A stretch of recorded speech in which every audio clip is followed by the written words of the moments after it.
नमस्कार दोस्तों, आप सभी का स्वागत है आपके अपने YouTube channel study today with Viplav में। तो आज की इस वीडियो में हम झारखंड बोर्ड परीक्षा 2025 के लिए क्लास 12 के जियोग्राफी यानी कि भूगोल का एक मॉडल प्रश्न पत्र को देखेंगे, यानी कि सेट 1 को हम लोग देखेंगे। ठीक है, देखिए कुल प्रश्नों की संख्या आपका 25 रहेगा और समय मिलेगा आपको 1.5 घंटे का। देखिए एग्जाम पेपर में आपको ऑब्जेक्टिव भी देखने को मिलेगा और सब्जेक्टिव भी देखने को मिलेगा। तो ये जो वीडियो हम देखेंगे ये ऑब्जेक्टिव का पेपर रहेगा। ठीक है, ये ऑब्जेक्टिव का पेपर है और इसके बाद सब्जेक्टिव आएगा। ठीक है, और तो ऑब्जेक्टिव एग्जाम पेपर में कितने पूछे जाएंगे? 25 ऑब्जेक्टिव आपको पूछे जाएंगे। और ये मॉडल पेपर है, ऑफिशियल मॉडल पेपर जो JCERT द्वारा जारी किया गया है। ठीक है, ये एग्जाम के लिए काफ़ी ज़्यादा इंपॉर्टेंट रहने वाला है। यहाँ से बहुत सारा सवाल आपको एग्जाम पेपर में देखने को मिलेगा और क्वेश्चन का लेवल भी आपको पता चलेगा। ठीक है, इसलिए वीडियो को कंप्लीट देखिए, लाइक कीजिए, शेयर कीजिए। तो चलिए शुरू करते हैं। पहला जो प्रश्न यहाँ पर दिया हुआ है देख सकते हो कि संभवात की अवधारणा में किस घटक को ज्यादा महत्वपूर्ण माना गया है? मानवीय घटक, प्राकृतिक, मानवीय प्राकृतिक दोनों, इनमें से कोई नहीं। तो संभवात की अवधारणा में किस घटक को ज्यादा महत्वपूर्ण माना गया है? तो मानवीय घटक को जो है सबसे महत्वपूर्ण माना गया है। ठीक है, संभवात की विचारधारा का सर्वप्रथम प्रतिपादन याद रखना फ्रांसीसी इतिहासकार लुसियन फेब्रे ने किया था। किसने किया था? लुसियन फेब्रे। संभववाद की विचारधारा का सर्वप्रथम प्रतिपादन फ्रांसीसी इतिहासकार लुसियन फेब्रे ने अपनी पुस्तक जियोग्राफिकल इंट्रोडक्शन टू हिस्ट्री में सन 1925 में किया था। ठीक है, नेक्स्ट हमारा सवाल है मेगा नगर की जनसंख्या कितनी होती है? देखिए जहां 50 लाख से अधिक जनसंख्या हो उसे कहेंगे मेगा नगर। तो मेगा नगर की जनसंख्या कितनी होती है? 50 लाख से अधिक हो जाएगा, ऑप्शन नंबर बी।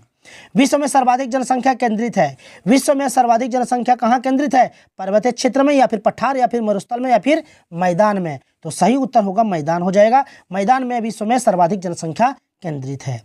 भारतीय जनगणना इतिहास में किस वर्ष को ग्रेट डिवाइड की संज्ञा दी गई है? तो ये 1921 को। ठीक है, 1921 को, 1921 को। ठीक है, नेक्स्ट हमारा सवाल है कि मानव विकास की अवधारणा निम्नलिखित में से किस विद्वान की देन है?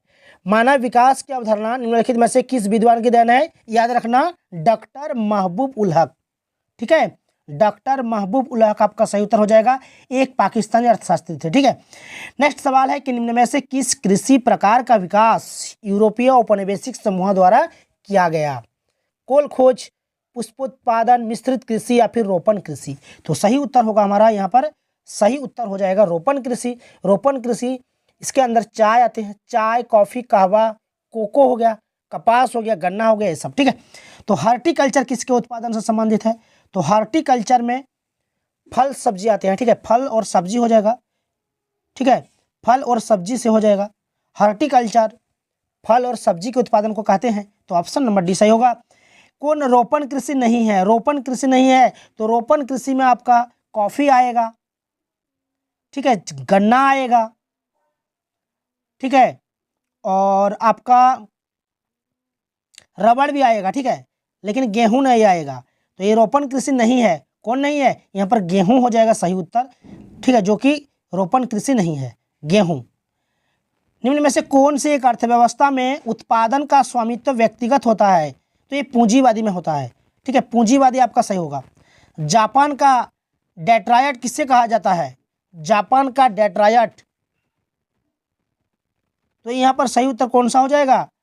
नोगोया हो जाएगा। ठीक है, नोगोया आपका सही उत्तर हो जाएगा, ऑप्शन नंबर बी, नोगोया। नेक्स्ट हमारा सवाल है कि नई औद्योगिक नीति की घोषणा कब की गई थी? नई औद्योगिक नीति की घोषणा कब की गई? तो ये 1991 में की गई थी। ठीक है, 1991 आपका यहाँ पर सही उत्तर होगा। नेक्स्ट सवाल है कि एक विकसित अर्थव्यवस्था में जनसंख्या का बड़ा अनुपात किस पर निर्भर करता है? प्राथमिक, द्वितीयक क्षेत्र, या फिर तृतीयक क्षेत्र, या फिर चतुर्थक? तो एक विकसित अर्थव्यवस्था में जनसंख्या का बड़ा अनुपात किस पर निर्भर करता है? तृतीयक क्षेत्र पर। ठीक है, तो ऑप्शन नंबर सी सही होगा। कील नहर कहाँ स्थित है? याद रखना कील नहर जो है जर्मनी में है। कहाँ है? जर्मनी में। जल किस प्रकार का संसाधन है? तो देखिए जल जो है ना चक्रीय संसाधन है। ठीक है, चक्र की तरह घूमता रहता है, यानी कि जल जो है जब बारिश होती है ना तो फिर पानी जो है ना, जल जो है ना बाष्पित होकर ऊपर चली जाती है, फिर ऊपर में संघनित होकर फिर से संघनित होकर जो है वहाँ पर जम जाती है, फिर बाद में बारिश हो जाती है। तो इसी तरह से इसका चक्र चलता रहता है, इसलिए इसे हम कहेंगे चक्रीय संसाधन। ठीक है, ऑप्शन बी सही होगा। आर्द्र कृषि में कितनी वर्षा वार्षिक वर्षा आवश्यक है? आर्द्र कृषि में कितनी वार्षिक वर्षा आवश्यक है? तो याद रखना 75 सेंटीमीटर से अधिक। ठीक है, 75 सेंटीमीटर से अधिक, यानी कि ऑप्शन नंबर सी हमारा सही उत्तर हो जाएगा। नेक्स्ट सवाल है कि अंकलेश्वर खनिज तेल क्षेत्र कहाँ स्थित है? अंकलेश्वर खनिज तेल क्षेत्र ये कहाँ है? गुजरात में है। ठीक है, गुजरात आपका सही होगा। विश्व का सबसे व्यस्त समुद्री मार्ग कौन सा है? सबसे बिजी व्यस्त समुद्री मार्ग जो है ना, यहाँ पर कौन सा हो जाएगा? ऑप्शन में है उत्तरी अटलांटिक प्रशांत महासागर में, हिंद महासागर या फिर दक्षिण अटलांटिक में। विश्व का सबसे व्यस्त समुद्री मार्ग आपका उत्तरी अटलांटिक हो जाएगा, ऑप्शन नंबर ए।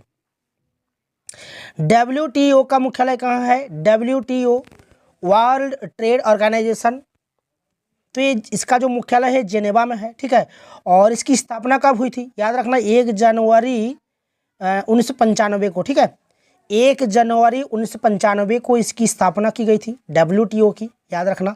और इसका मुख्यालय जेनेवा में है। कोच्चिपत्तन कहाँ अवस्थित है? कोच्चिपत्तन तो ये केरल में है। कहाँ है? केरल आपका सही होगा। किस पंचवर्षीय योजना में समाजवादी समाज की स्थापना का प्रतिरूप प्रस्तुत किया गया? किस पंचवर्षीय योजना में समाजवादी समाज की स्थापना का प्रतिरूप प्रस्तुत किया गया था? तो ये द्वितीय पंचवर्षीय योजना में। ठीक है, द्वितीय, ऑप्शन नंबर बी सही होगा। निम्नलिखित में कौन सा भूपयोग संवर्ग नहीं है? कौन सा भूपयोग संवर्ग नहीं है? प्रतिभूमि, सीमांत, निवल बोया गया क्षेत्र या फिर कृषि योग्य व्यर्थ भूमि। तो यहाँ पर सीमांत भूमि आपका सही उत्तर हो जाएगा, सीमांत भूमि। जल संसाधनों का संरक्षण क्यों जरूरी है? जल संसाधनों का संरक्षण क्यों जरूरी है?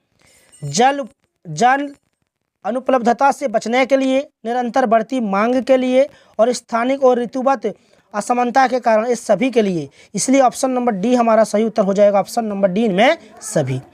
हाजिरा विजयपुर जगदीशपुर गैस पाइपलाइन किस राज्य से होकर नहीं गुजरती है? तो ये गुजरात से होकर गुजरती है, उत्तर प्रदेश से होकर गुजरती है, मध्य प्रदेश से भी होकर गुजरती है, लेकिन महाराष्ट्र में नहीं।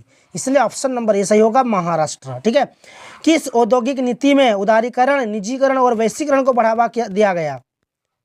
तो ये औद्योगिक नीति 1991 में। ठीक है, औद्योगिक नीति 1991 में उदारीकरण, निजीकरण और वैश्वीकरण को बढ़ावा दिया गया था। तो ऑप्शन नंबर ए हमारा सही होगा। लास्ट जो हमारा ऑब्जेक्टिव सवाल है, the limit to growth, the limit to growth के लेखक कौन है? याद रखना मीडोज। इसके लेखक कौन है? मीडोज। नेक्स्ट जो सवाल रहेगा आपका सब्जेक्टिव सवाल रहेगा, इसके लिए अलग से वीडियो बनाया जाएगा। ठीक है, यहाँ पर देखिए जैक बोर्ड ने कैसा गलती किया है। JCERT का जो ऑफिशियल मॉडल पेपर जारी हुआ है, यहाँ पर देख सकते हो वार्षिक परीक्षा 2022-23 लिखा हुआ है, यहाँ पर 24-25 होना चाहिए। ठीक है, बहुत बड़ी गलती है।